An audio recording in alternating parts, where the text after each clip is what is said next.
밤이 깊었지만 서울 여의도의 금융가는 여전히 불을 밝히고 있습니다. 겉으로 보기에는 평온한 일상이 유지되는 듯하지만 그 화려한 불빛 이면에서는 거대한 지각 변동의 소리가 들려오고 있습니다. 우리는 지난 수십 년간 글로벌 분업 체계라는 견고한 틀 안에서 유례없는 성장을 일궈왔습니다. 물건을 만들어 세상에 내놓으면 팔렸고 달러는 쉼없이 이 땅으로 흘러들어왔습니다. 1997년에 외환 위기라는 뼈아픈 교훈을 얻은 이후 우리는 외환 보유액을 두텁게 쌓고 기업의 체질을 개선하며 이른바 경제적 완충 장치를 구축하는 데 모든 역량을 집중해 왔습니다. 그러나 2026년 오늘 우리가 믿어 의심치 않았던 그 방어벽들이 곳곳에서 비명을 지르며 균열을 일으키고 있습니다. 세계 경제는 이제 더 이상 상호 호혜적인 협력의 무대가 아닙니다. 자국 우선주의와 지정학적 충돌, 그리고 공급망의 무기화가 난무하는 거친 격전지로 변모했습니다. 고금리의 장기화가 가계의 숨통을 죄고 요동치는 환율은 수입 물가를 밀어 올리며 민생의 근간을 흔들고 있습니다. 여기에 부동산 시장의 정체와 급증하는 국가 채무는 우리가 가진 마지막 보루마저 위협하고 있습니다. 1997년의 사태가 갑작스러운 시스템의 붕괴였다면 지금 우리가 마주한 위기는 시스템 자체가 안쪽에서부터 서서히 마모되는 소리 없는 잠식에 가깝습니다. 왜 그토록 견고해 보이던 대한민국 경제의 방패가 속절없이 무력해지고 있는 것일까요? 우리가 번영의 그늘 아래서 애써 외면해왔던 근본적인 결함은 무엇이며 앞으로 다가올 거대한 충격을 견뎌낼 내성은 과연 우리에게 남아있는 것일까요?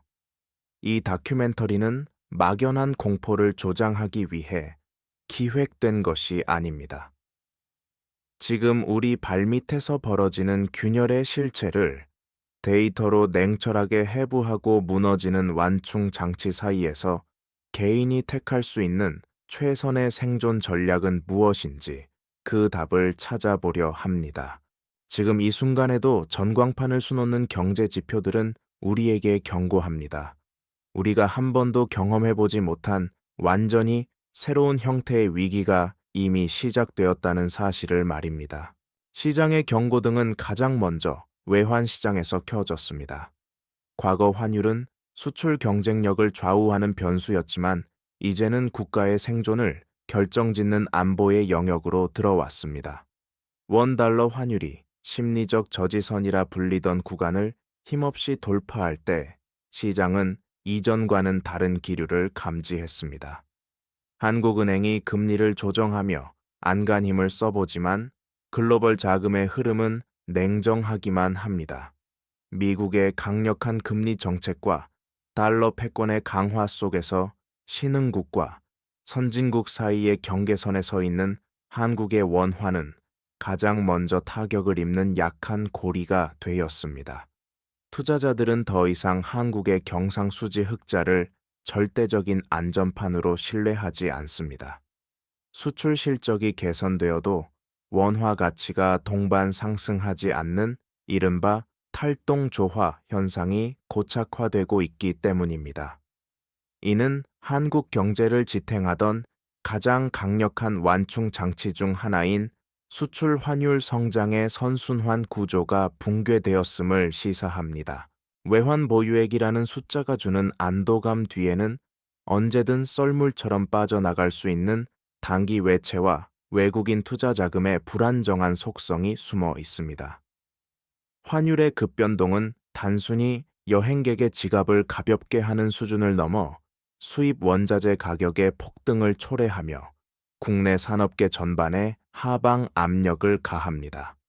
중소기업들은 치솟는 환차손을 견디지 못해 흑자 부도의 기로에 서고 대기업조차 해외 채권 발행에 난항을 겪으며 유동성 확보에 비상이 걸렸습니다.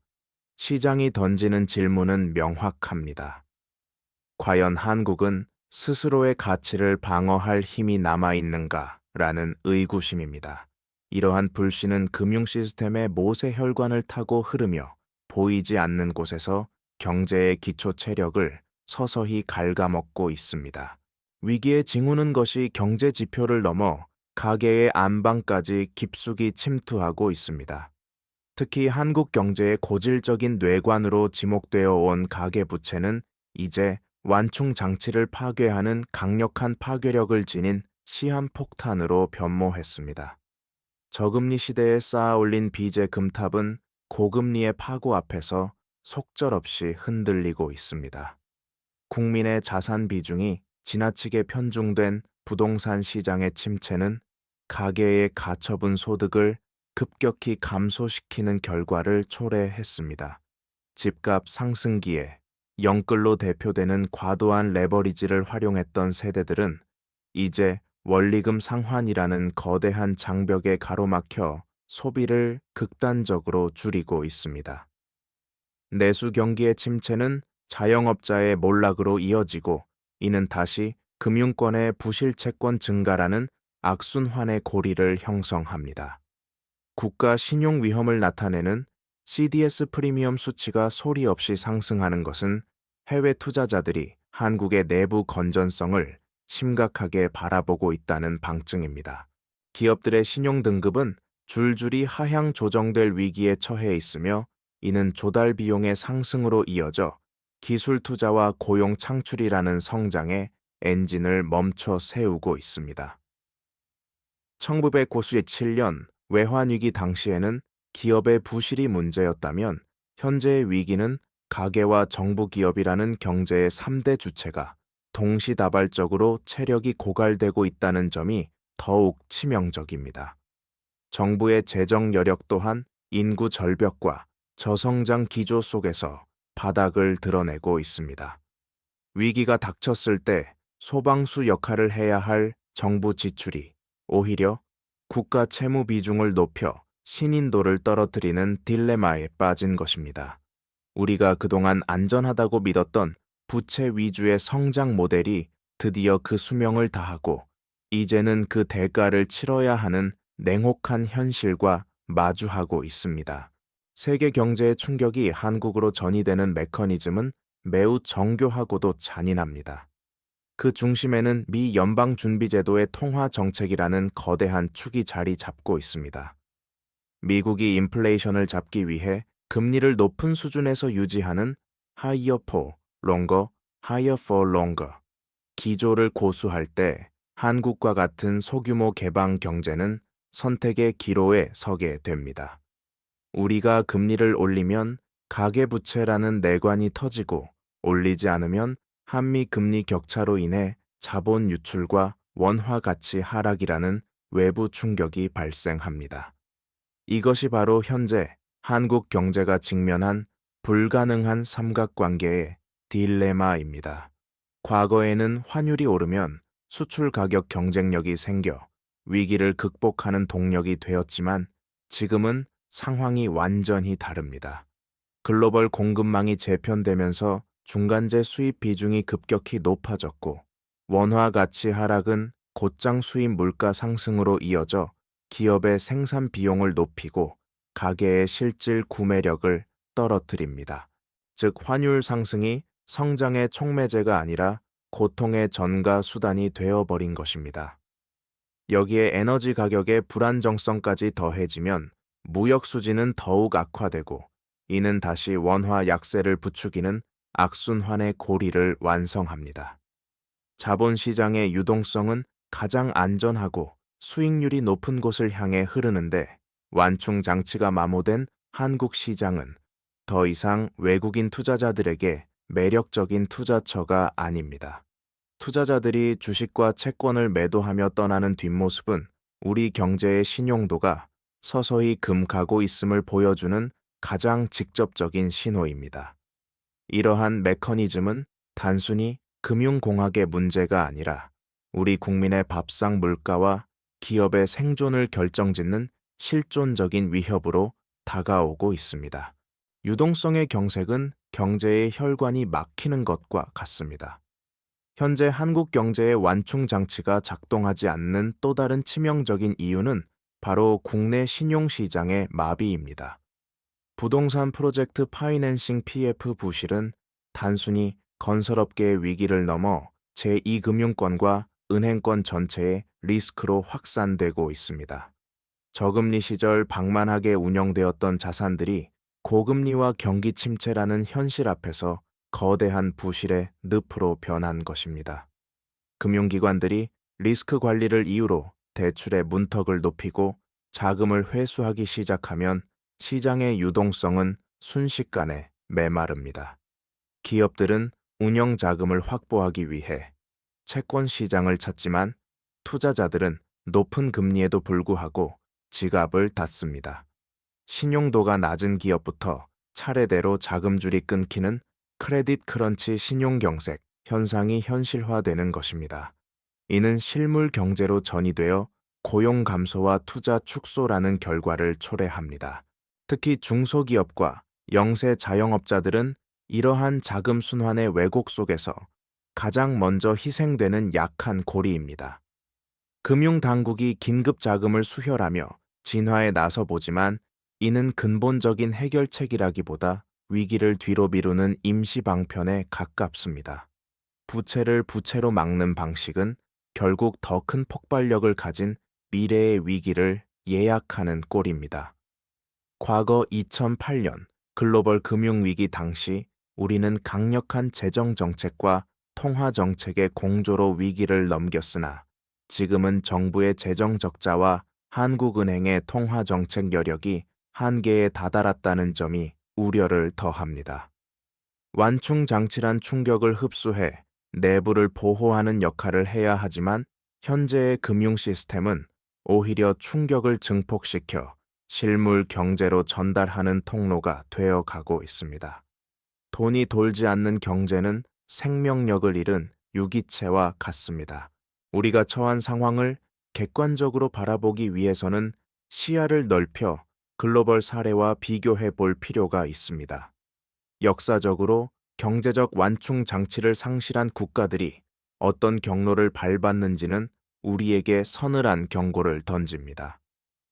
아르헨티나는 한때 세계 10대 경제 대국이었으나 반복되는 포퓰리즘 정책과 재정 관리의 실패로 완충 장치를 완전히 상실했습니다. 그 결과 외환 위기가 올 때마다 국가 부도를 선언하며 초인플레이션의 늪에서 벗어나지 못하고 있습니다. 베네수엘라 역시 자원 부국이라는 이점에 안주하여 산업 다각화와 재정 건전성 확보라는 방어벽을 쌓지 않은 대가로 국민 전체가 극심한 빈곤에 시달리는 비극을 겪었습니다. 이들 국가의 공통점은 위기가 닥쳤을 때 이를 흡수할 내부의 저수지가 비어 있었다는 점입니다. 반면 그리스나 터키의 사례는 대외 의존도가 높은 경제 구조에서 환율과 금리 정책의 자율성을 잃었을 때 얼마나 처참한 대가를 치르는지 보여줍니다. 그리스는 유로존이라는 울타리 안에 있었지만 독자적인 통화 정책 수단을 잃은 채 부채 위기를 맞이하며 가혹한 긴축과 장기 불황을 겪어야 했습니다. 터키는 정치적 논리가 중앙은행의 독립성을 침해하고 경제 원리를 무시한 저금리 정책을 고수한 결과 리라화 가치가 폭락하며 국민의 삶이 무너지는 과정을 적나라하게 보여주었습니다. 한국은 이들과 다르다고 자부해왔지만 최근의 지표들은 우리가 그들이 걸어갔던 위험한 경로의 초입에 들어서 있는 것은 아닌지 묻게 합니다. 과도한 부채와 재정 적자, 그리고 대외 충격에 취약한 환율 구조는 아르헨티나나 그리스가 가졌던 구조적 결함과 놀라울 정도로 닮아 있습니다. 특히 1997년 IMF 외환위기의 기억은 한국 경제의 DNA에 깊이 새겨져 있습니다. 당시의 위기는 기업의 과도한 단기 외채와 정부의 안일한 대응이 맞물린 유동성 부족의 문제였습니다. 우리는 뼈를 깎는 구조조정과 금모으기 운동으로 상징되는 국민적 단합을 통해 그 터널을 빠져나왔습니다. 이후 우리는 외환 보유액을 세계적인 수준으로 쌓으며 다시는 그런 굴욕을 겪지 않겠다고 다짐했습니다. 하지만 지금의 위기는 1997년과는 그 결이 판이하게 다릅니다. 그때는 우리 내부만 잘 추스르면 글로벌 경기의 훈풍을 타고 다시 일어설 수 있었지만 지금은 전 세계적인 보호무역주의와 공급망 붕괴라는 거대한 역풍을 정면으로 맞고 있습니다. 1997년의 위기가 급성 심장마비였다면 지금 우리가 마주한 위기는 서서히 몸이 굳어가는 퇴행성 질환에 가깝습니다. 대외적인 방어벽인 외환 보유액은 여전히 존재하지만 대내적인 방어벽인 가계소득과 기업의 투자 여력은 이미 임계점에 도달해 있습니다. IMF 위기 이후 우리가 구축한 시스템은 대기업과 수출 중심의 성장을 보장했지만 그 과정에서 양극화는 심화되었고 내수시장의 회복 탄력성은 약화되었습니다. 즉, 외부는 화려한 성곽으로 둘러싸여 있으나 성 안의 민생은 이미 메말라가고 있는 형국입니다. 다른 나라의 사례들이 보여주는 진실은 하나입니다. 완충 장치는 위기가 닥쳤을 때 만드는 것이 아니라 평화로운 시기에 고통을 감내하며 미리 쌓아두어야 한다는 것입니다. 우리가 믿어온 숫자 뒤에 숨겨진 실질적인 체력 저하를 인정하지 않는다면 우리 역시 역사가 기록한 실패한 국가들의 명단에 이름을 올리게 될지도 모릅니다. 세계 경제의 균열은 한국의 핵심 성장 동력인 반도체와 자동차 등 주력 산업의 기반마저 흔들고 있습니다. 과거의 글로벌 분업 체계에서는 효율성이 최우선 가치였지만 이제는 자국 우선주의와 공급망의 블록화가 그 자리를 대신하고 있습니다. 미국의 인플레이션 감축법 IRA나 반도체법 CHIPS Act과 같은 정책들은 한국 기업들에게 가혹한 선택을 강요합니다. 보조금을 받기 위해 천문학적인 자금을 들여 해외에 공장을 지어야 하고 이는 결과적으로 국내 투자 위축과 일자리 감소라는 산업 공동화 현상을 초래합니다. 우리가 가진 가장 강력한 경제적 완충 장치는 다름 아닌 제조업의 경쟁력이었습니다. 그러나 기술 격차가 좁혀지고 보호무역의 장벽이 높아지면서 수출을 통해 벌어들인 달러로 대외 충격을 흡수하던 공식이 깨지고 있습니다. 특히 최대 교역국이었던 중국과의 관계 변화는 치명적입니다. 중국이 기술 자립을 가속화하며 한국의 추격자에서 경쟁자로 부상함에 따라 과거 우리가 누렸던 거대한 배후 시장으로서의 이점은 사라졌습니다.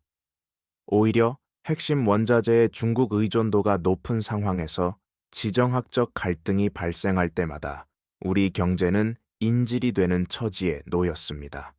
산업의 허리가 끊기면 고용이 흔들리고 고용의 불안정은 곧 가계의 붕괴로 이어집니다. 것이 경제 지표상으로는 수출액이 반등하는 것처럼 보여도 그 이익이 국내 생태계로 흐르지 않고 해외 현지 법인에 머물거나 특정 대기업에 쏠리는 현상은 우리 경제의 기초 체력을 더욱 허약하게 만들고 있습니다. 이러한 거대한 변화는 개개인의 삶에 아주 구체적이고 잔인한 방식으로 영향을 미치기 시작했습니다. 서울의 평범한 직장인 이 모 씨의 하루를 들여다보면 그 실체를 알 수 있습니다.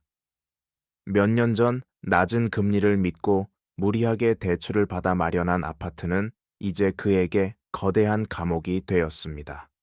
월급의 절반 이상이 원리금 상환으로 빠져나가고 남은 돈으로는 치솟은 식재료비와 공공요금을 감당하기에도 벅찹니다.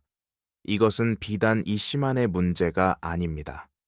가계소득에서 원리금 상환액이 차지하는 비중을 나타내는 DSR 총부채 원리금 상환 비율, 이 임계치를 넘어서면서 대한민국 중산층의 소비 여력은 사실상 마비 상태에 빠졌습니다.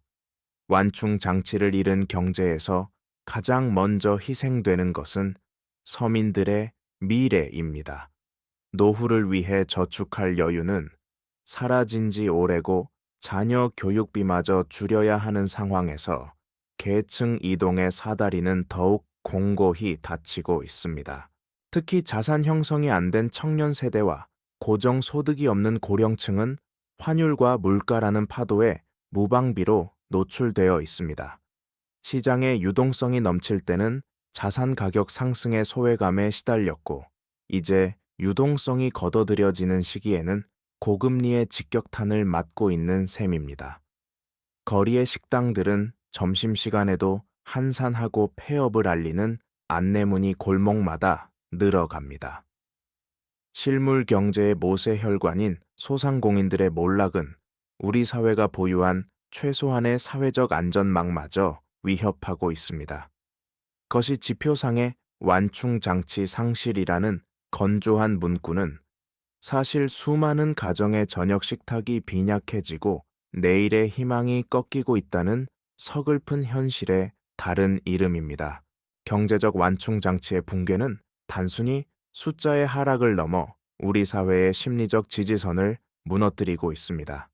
과거 한국 경제는 위기 때마다 할 수 있다는 강한 역동성과 회복 탄력성을 보여주었습니다.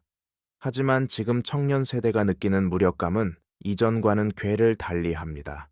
고금리와 고물가 속에서 실질 임금은 제자리 걸음을 반복하고 자산 시장의 진입 장벽은 그 어느 때보다 높습니다.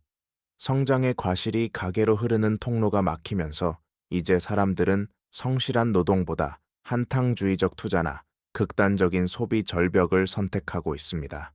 이는 사회 전반에 혁신 동력을 갉아먹는 치명적인 결과로 이어집니다.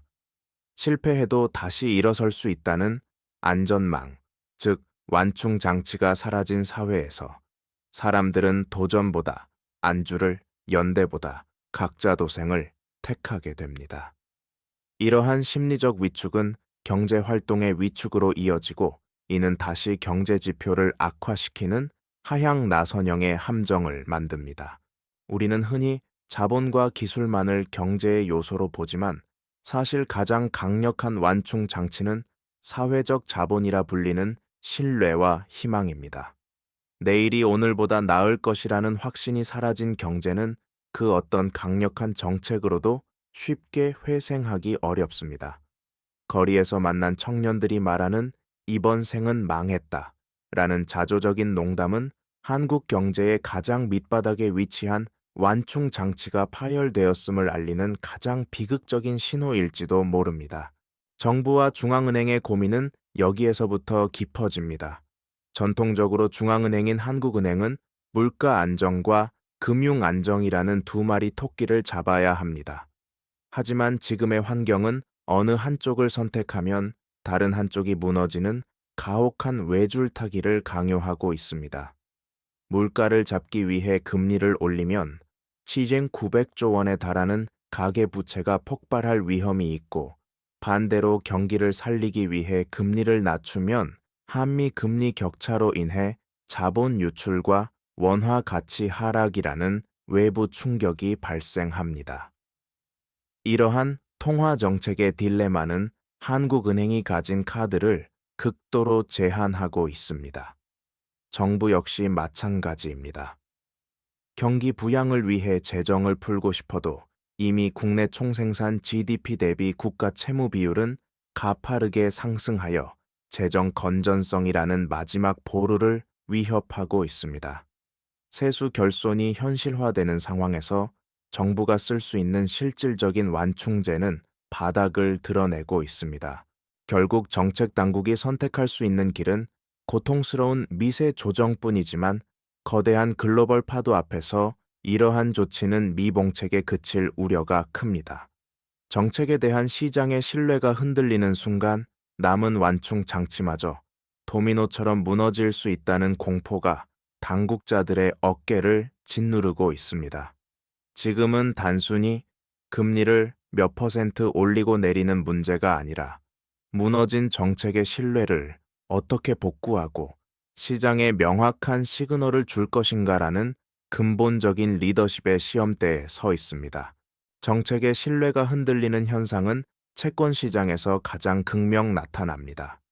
국채는 한 국가의 경제적 신용을 상징하는 최후의 보루이자 모든 금융거래의 기준점이 되는 완충 장치입니다.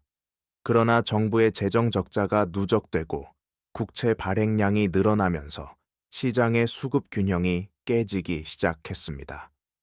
투자자들은 한국 정부의 부채 상환 능력에 의문을 표하며 더 높은 금리를 요구하고 있으며, 이는 곧바로 시장 금리의 상승으로 이어져 기업과 가계의 이자 부담을 가중시킵니다.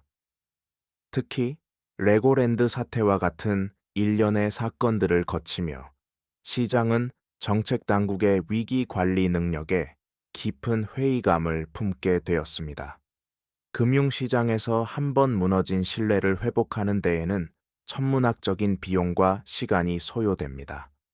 정부가 아무리 건전 재정을 외쳐도 시장은 실질적인 세수 확보 방안과 구체적인 부채 감축 로드맵을 요구합니다. 이러한 압박 속에서 정부의 선택지는 점차 좁아지고 있으며, 이는 위기 발생 시 정부가 동원할 수 있는 재정적 완충력이 사실상 마비되었음을 의미합니다. 재정이 제 역할을 하지 못할 때 그 충격은 고스란히 복지의 사각지대에 놓인 취약계층에게 전달됩니다. 중앙은행의 고군분투 또한 한계에 부딪히고 있습니다.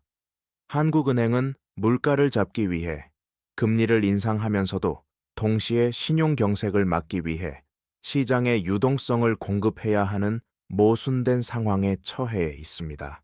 한쪽에서는 수도꼭지를 잠그고 다른 한쪽에서는 물을 붓는 격입니다. 이러한 정책의 엇박자는 시장에 혼란스러운 시그널을 주며 통화 정책의 효과를 반감시킵니다. 더욱 심각한 것은 한국의 통화 정책이 독립성을 잃고 미 연준의 입만 바라보는 천수답 정책으로 전락했다는 점입니다. 달러의 향방에 따라 우리 국민의 대출 이자가 결정되는 현실은 주권 국가로서의 경제적 자율성이 얼마나 취약해졌는지를 보여줍니다. 환율 방어를 위해 투입되는 막대한 외환 보유액은 밑 빠진 독에 물 붓기처럼 느껴질 때가 많습니다. 외환 보유액이라는 숫자는 여전히 든든해 보일지 모르지만 글로벌 자금 결제 시스템의 변화와 통화 스와프의 부재는 실질적인 가용 자산의 유동성에 의구심을 갖게 합니다. 결국 중앙은행이 가진 마지막 완충 장치는 심리적 방어선인데, 환율이 특정 구간을 넘나들 때마다 시장이 패닉에 빠지는 모습은 그 방어선이 이미 위태롭다는 것을 증명합니다. 우리는 이제 거대한 외부 압력으로부터 우리를 보호해주던 통화의 방패가 녹아내리고 있는 현장을 목격하고 있습니다. 경제의 근간을 이루는 금융 시스템의 균열은 이제 제2금융권이라는 약한 고리에서 구체적인 파열음을 내고 있습니다. 저축은행과 상호금융증권사들이 높은 수익률을 쫓아 공격적으로 투자했던 부동산 프로젝트 파이낸싱 PF 대출은 이제 독이 되어 돌아왔습니다. 공사비 상승과 분양시장의 침체로 멈춰선 공사 현장들은 금융기관의 자산 건전성을 순식간에 악화시켰습니다. 과거에는 대형 은행들이 완충 장치 역할을 하며 부실의 전이를 막아주었지만 지금은 상황이 다릅니다. 대형 은행들조차 기업 대출의 부실화 가능성에 대비해 쌓아야 할 대손충 당금을 늘리며 몸을 사리고 있습니다. 자금의 흐름이 막히는 돈 가뭄 현상은 시장의 모세 혈관부터 괴사시키고 있습니다. 금융당국이 질서 있는 정리를 강조하며 시장 개입을 자제하려 하지만 한 곳이라도 무너질 경우 발생할 도미노 현상에 대한 공포는 시장 전체를 얼어붙게 만듭니다. 우리는 2011년 저축은행 사태를 통해 금융 부실이 민생에 어떤 고통을 안겨주는지 목격한 바 있습니다. 하지만 지금의 PF 부실 규모는 당시와 비교할 수 없을 만큼 비대해졌고, 얽히고 설킨 채권 관계는 누가 폭탄을 들고 있는지조차 가늠하기 어렵게 만듭니다. 금융 시스템이라는 완충 장치가 오히려 위기의 진원지가 되고 있는 역설적인 상황입니다. 실물 경제의 둔화는 이제 기업의 기초 체력마저 갉아먹고 있습니다. 한국 경제를 지탱하는 척추와 같은 수출 기업들은 고비용 구조라는 새로운 벽에 부딪혔습니다. 에너지 가격의 고착화와 인건비 상승, 여기에 글로벌 공급망 재편에 따른 추가 비용 발생은 기업들의 영업이익률을 급격히 떨어뜨리고 있습니다. 벌어서 이자도 못 내는 이른바 한계 기업의 비중이 역대 최고 수준에 도달했다는 사실은 우리 산업 생태계의 완충 능력이 얼마나 고갈되었는지를 여실히 보여줍니다. 특히 대기업에 부품을 공급하는 중소협력업체들은 단가 압박과 자금난이라는 이중고 속에서 소리 없이 무너지고 있습니다. 기업이 무너지면 고용이 사라지고 고용이 사라지면 가계 소득이 끊깁니다. 이것은 단순한 경기 순환의 문제가 아니라 우리 산업의 구조적 경쟁력이 상실되고 있음을 의미합니다. 과거에는 환율 상승이 수출 기업의 이익을 보전해주는 완충자의 역할을 했지만 이제는 원자재 가격 상승분이 그 이익을 상쇄하고도 남습니다. 기술 혁신을 통해 부가가치를 높이지 못하는 한 우리 기업들은 거대한 글로벌 경제의 톱니바퀴 사이에서 짓눌릴 수밖에 없습니다. 산업 현장에서 들려오는 비명은 한국 경제의 엔진 오일이 다 떨어져 가고 있다는 마지막 경고와 같습니다. 위기는 언제나 가장 낮은 곳부터 침수시키기 마련입니다. 소상공인과 자영업자들은 우리 경제의 실핏줄이자 가계 경제를 지탱하는 최후의 완충지대였습니다. 하지만 팬데믹 시기에 짊어진 막대한 부채와 뒤이은 고금리, 그리고 기록적인 고물가는 이들의 생존 의지를 꺾어놓고 있습니다. 통계청의 자료보다 무서운 것은 골목마다 붙은 임대 문의, 전단입니다. 과거 경제 위기 때 자영업은 실직자들을 흡수하는 일종의 사회적 방파제 역할을 했지만 이제는 그 방파제 자체가 무너져 내리고 있습니다. 배달 플랫폼의 높은 수수료와 인건비 상승은 마진율을 한계치까지 밀어붙였고 소비 위축으로 인해 매출은 바닥을 칩니다. 자영업자의 몰락은 단순히 개인의 파산을 넘어 이들에게 대출을 해준 금융권의 부실로 이어지며 경제 전반의 하중을 키웁니다. 더욱 비극적인 것은 이들이 가진 자산의 대부분이 부동산에 묶여 있어 급전이 필요해도 자산을 유동화하기 어렵다는 점입니다. 출구가 막힌 방 안에서 연기만 자욱해지는 형국입니다. 서민 경제의 붕괴는 사회 안전망에 대한 수요를 폭발시키지만 앞서 살펴본 정부의 재정 여력 한계는 이들에게 내어줄 구명 보트조차 마땅치 않게 만듭니다. 부동산 시장의 침체는 한국인이 가진 가장 강력한 심리적 경제적 보루를 무너뜨리고 있습니다. 대한민국 가계자산의 약 70% 이상이 부동산에 쏠려 있는 기형적인 구조 속에서 집값의 하락은 곧 자산 가치의 폭락을 의미합니다. 이는 단순한 장부상의 손실이 아니라 자산 효과, wealth effect의 소멸로 이어져 내수 소비를 꽁꽁 얼어붙게 만듭니다. 특히 소득보다 훨씬 큰 빚을 내어 집을 산 영글족들에게 부동산은 더 이상 자산이 아닌 거대한 부채 덩어리일 뿐입니다.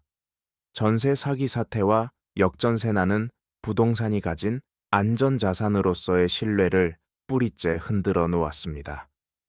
임차인과 임대인 사이의 신뢰라는 사회적 완충 장치가 파괴되면서 주거 안정성은 심각하게 훼손되었습니다. 부동산 시장이 경착륙할 경우 이를 담보로 잡고 있는 금융권 전체가 흔들리는 시스템 리스크로 번질 수 있다는 공포가 시장을 지배하고 있습니다. 정부는 규제 완화와 대출 지원을 통해 시장을 떠받치려 하지만 인구 구조의 변화와 고금리라는 거대한 흐름을 거스르기에는 역부족입니다. 우리가 맹신해왔던 부동산 불패라는 신화가 깨지는 순간 한국 경제를 지탱하던 가장 크고 위험한 완충 장치는 그 파편을 사방으로 흩뿌리며 붕괴할 것입니다. 국가의 재정은 위기시 국민을 보호하는 최후의 보루이자 경제의 방어막입니다. 그러나 최근 몇 년 사이 한국의 재정 건전성이라는 완충 장치는 급격히 약화되었습니다. 저출산과 고령화라는 인구 구조적 재앙은 복지 지출을 기하급수적으로 늘리고 있는 반면 경기 침체로 인한 세수 부족은 정부의 주머니를 비우고 있습니다. 과거 우리나라는 주요국에 비해 낮은 부채 비율을 자랑하며 대외 신인도를 유지해 왔습니다. 하지만 이제 GDP 대비 국가 채무 비율은 가파른 우상향 곡선을 그리며 국제사회의 우려를 사고 있습니다.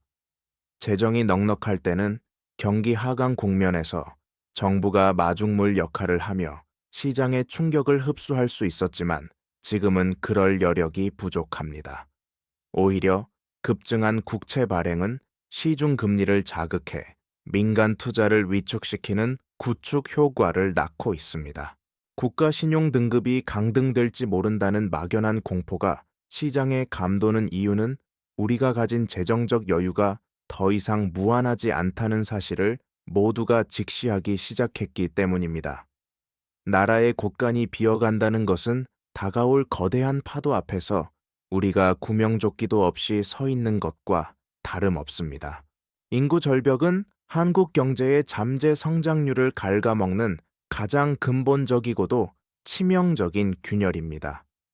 노동 가능 인구의 감소는 단순히 일손이 부족해지는 문제를 넘어 경제의 활력과 혁신성 자체를 마비시킵니다.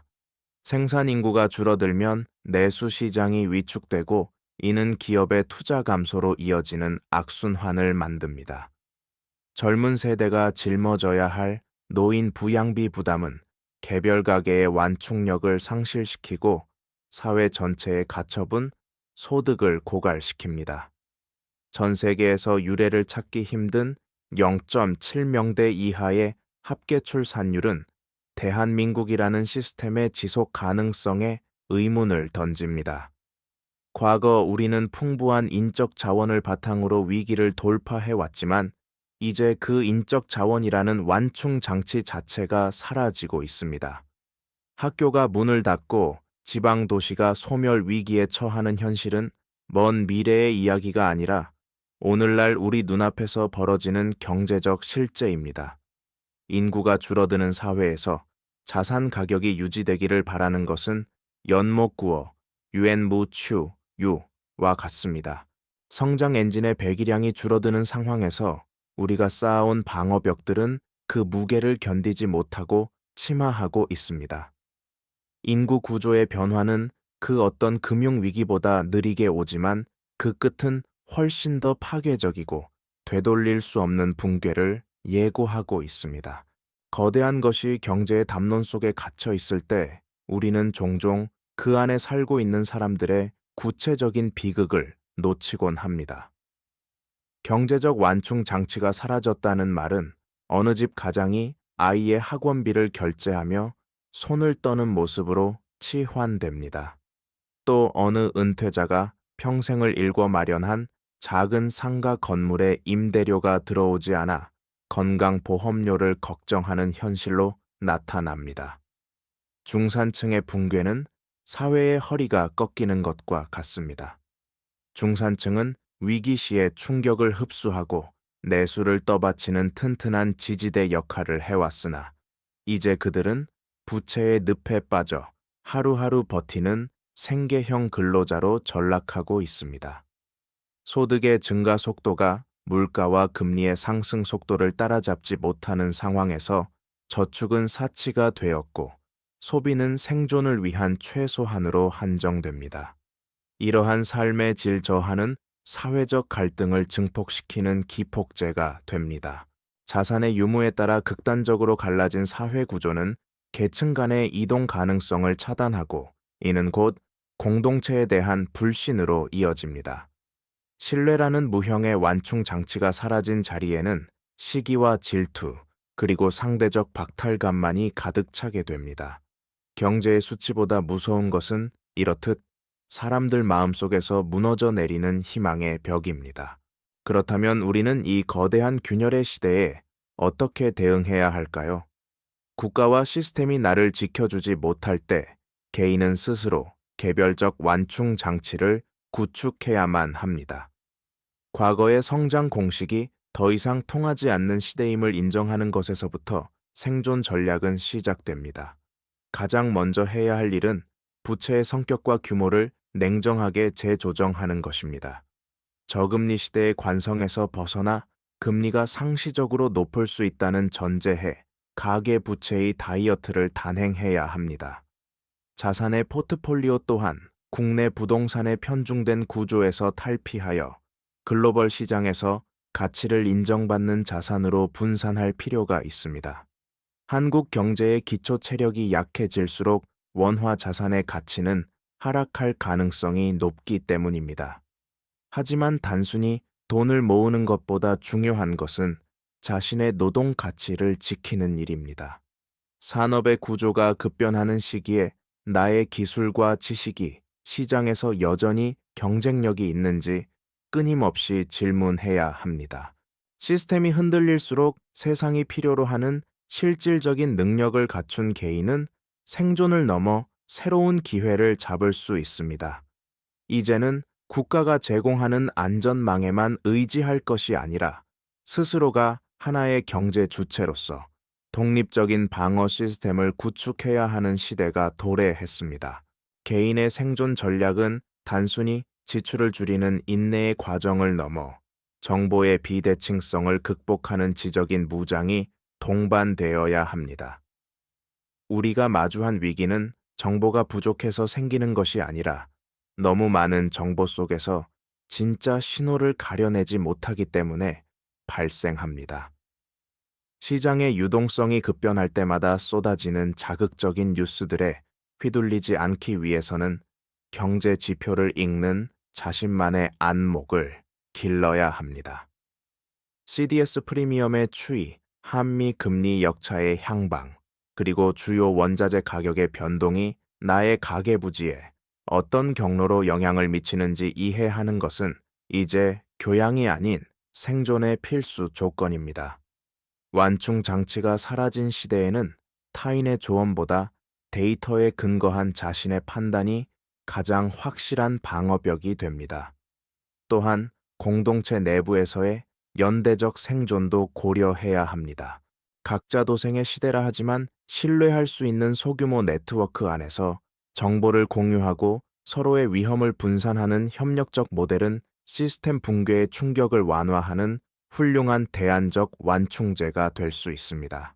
개인이 쌓는 방어벽은 낮아 보일지라도 그 벽들이 촘촘히 연결될 때 사회 전체의 복원력은 비로소 회복되기 시작합니다. 이제 기업들에게도 성장보다 생존과 회복력, resilience, 이 경영의 최우선 가치가 되었습니다.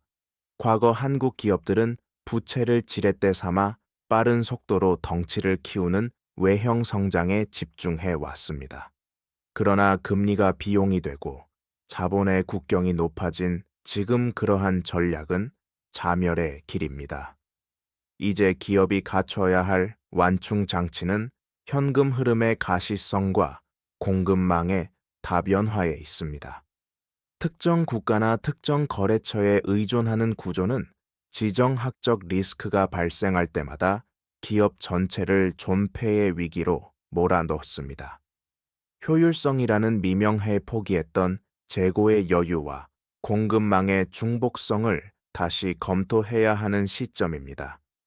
비록 단기적으로는 비용이 상승하더라도 예상치 못한 충격이 발생했을 때 멈추지 않고 가동될 수 있는 체질을 만드는 것이 핵심입니다. 또한 기술의 초격차를 유지하는 것만이 글로벌 밸류체인에서 대체 불가능한 존재로 남을 수 있는 유일한 길입니다.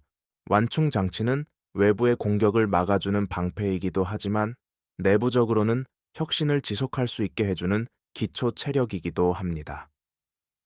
불확실성이 상수가 된 시대에 변화를 두려워하지 않고 유연하게 구조를 바꿀 수 있는 기업만이 무너지는 세계 경제의 균열 속에서 살아남아 다음 시대를 주도하게 될 것입니다. 정부의 역할 또한 근본적인 전환을 요구받고 있습니다.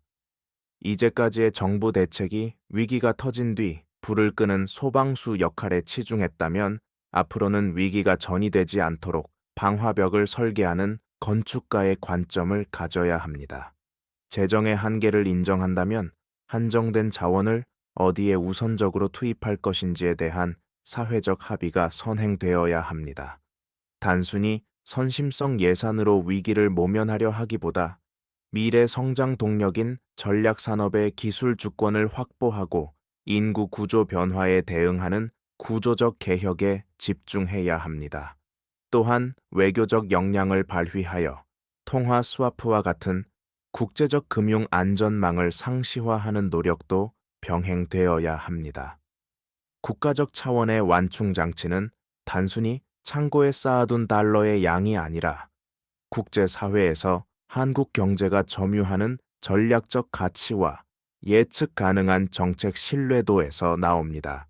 정치적 이해관계에 따라 경제정책의 일관성이 흔들릴 때 우리가 쌓아온 신뢰라는 방패는 가장 먼저 부식된다는 사실을 잊어서는 안 됩니다. 정부는 시장이 스스로 자정작용을 할 수 있도록 유도하면서도 마지막 순간에 국민을 보호할 수 있는 최소한의 사회적 안전망만큼은 반드시 사수해야 합니다. 교육과 인식의 변화는 보이지 않는 곳에서 작동하는 가장 강력한 장기적 완충 장치입니다.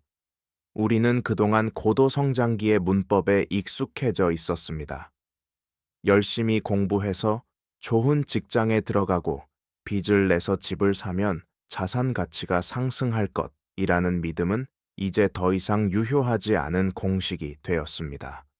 교육 시스템은 이제 정답을 맞히는 인재가 아니라 불확실한 환경에서 리스크를 관리하고 새로운 부가가치를 창출하는 창의적 인재를 길러내는 데 집중해야 합니다. 경제교육 또한 단순한 재테크 기술을 넘어 거시적 흐름 속에서 위험을 식별하고 대응하는 경제적 시민권을 확립하는 방향으로 나아가야 합니다. 국민 개개인이 경제적 문해력을 갖추고 위기를 직시할 수 있을 때 사회 전체는 막연한 공포에 휩싸이지 않고 냉정하게 대처할 수 있는 집단적 지성을 발휘할 수 있습니다. 위기는 항상 정보의 공백과 인식의 왜곡을 틈타 확산됩니다. 우리가 마주한 진실이 비록 고통스러울지라도 그것을 투명하게 공유하고 함께 해법을 모색하는 성숙한 시민 의식이야말로 그 어떤 금융 기법보다 견고한 최후의 보루가 될 것입니다. 이제 우리는 대한민국이라는 거대한 선박의 엔진룸을 정밀하게 다시 살펴봐야 합니다. 과거의 성장기가 넓은 바다를 향해 전력 질주하던 시기였다면 지금은 거친 파도와 암초가 가득한 연안을 지나고 있는 형국입니다. 이때 가장 위험한 것은 과거의 속도에 도취되어 배의 평형수를 제대로 관리하지 않는 것입니다. 경제적 평형수란 곧 자산의 유동성과 부채의 건전성입니다. 특히 지방 경제의 공동화와 중소건설사들의 연쇄 부도 위기는 단순히 지역적인 문제가 아니라 중앙금융 시스템의 근간을 뒤흔드는 파괴력을 지니고 있습니다. 이러한 국지적 균열이 시스템 전체의 붕괴로 이어지지 않도록 하는 차단막의 설치가 시급합니다. 부실한 자산은 뼈를 깎는 고통이 따르더라도 적기에 정리하고 그 과정에서 발생하는 피해가 선량한 시민들에게 전가되지 않도록 하는 정교한 가이드라인이 필요합니다. 완충 장치란 단순히 충격을 막는 것만이 아니라 충격이 가해졌을 때 부서져야 할 곳과 지켜야 할 곳을 명확히 구분하여 전체의 침몰을 막는 기능도 포함하기 때문입니다. 고통 없는 회복은 환상에 불과하며 지금 우리가 감내하는 작은 상처들이 미래의 치명적인 파산을 막는 유일한 예방주사임을 우리 공동체는 받아들여야 합니다. 기술 패권 전쟁의 최전선에 서 있는 우리 기업들에게 완충의 의미는 이제 대체 불가능성과 동의어가 되었습니다. 세계 경제의 균열 속에서 우리가 살아남을 수 있는 유일한 길은 전 세계가 우리를 필요로 하게 만드는 것입니다. 반도체 2차 전지 바이오 등 핵심 분야에서 초격차 기술을 보유하는 것은 그 어떤 외환 보유액보다 강력한 경제적 방패가 됩니다. 만약 한국의 특정 부품이나 기술이 공급되지 않았을 때 세계 경제가 멈춰 설 정도의 영향력을 가진다면 그것이야말로 누구도 함부로 건드릴 수 없는 최강의 완충 장치가 될 것입니다. 하지만 기술은 영원히 머물러 있지 않습니다. 인공지능과 양자 컴퓨터 등 차세대 기술의 주도권을 놓치는 순간 우리가 가졌던 방패는 순식간에 녹슨 고철로 변할 것입니다. 이를 위해 민관이 협력하여 연구개발 R&D의 효율성을 극대화하고 인재들이 실패를 두려워하지 않고 도전할 수 있는 혁신의 안전망을 구축해야 합니다. 기술적 완충력은 단순히 연구소의 성과가 아니라 그 성과가 산업 현장으로 빠르게 흘러들어가 수익을 창출하고 다시 미래로 재투자되는 선순환 구조에서 완성됩니다. 우리가 가진 지식의 총량이 곧 국가의 생존 지수임을 명심해야 합니다. 우리가 마주한 위기의 본질을 추적하다 보면 결국 시간이라는 자원과 마주하게 됩니다. 완충 장치가 마모되었다는 것은 충격을 견뎌내며 다음 단계를 준비할 수 있는 유예 기간이 사라지고 있다는 뜻입니다. 과거의 위기들이 우리에게 대비할 시간을 주었다면 지금의 글로벌 경제 충격은 실시간으로 전이되며 즉각적인 대응을 요구합니다. 이제는 사후 처방이 아닌 실시간 방어의 시대로 진입했습니다. 인공지능과 빅데이터를 활용한 조기 경보 시스템을 금융과 산업 전반에 이식하여 보이지 않는 곳에서 발생하는 미세한 균열을 선제적으로 포착해야 합니다. 시장의 공포는 불확실성에서 기인하며 불확실성은 투명하지 않은 데이터에서 증폭됩니다. 정부와 기업이 가진 정보를 투명하게 공개하고 시장과 끊임없이 소통하는 것 자체가 하나의 훌륭한 심리적 완충 장치가 될 수 있습니다.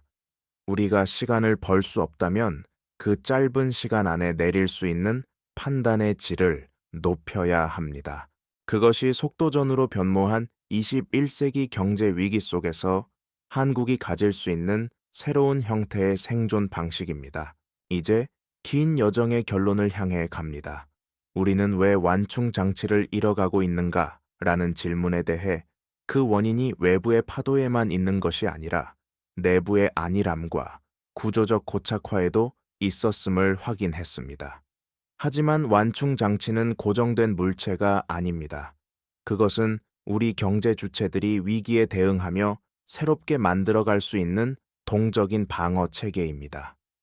부채를 줄이고 기술을 혁신하며 사회적 신뢰를 회복하는 모든 과정이 새로운 완충 장치를 벽돌 하나하나 쌓아 올리는 작업입니다.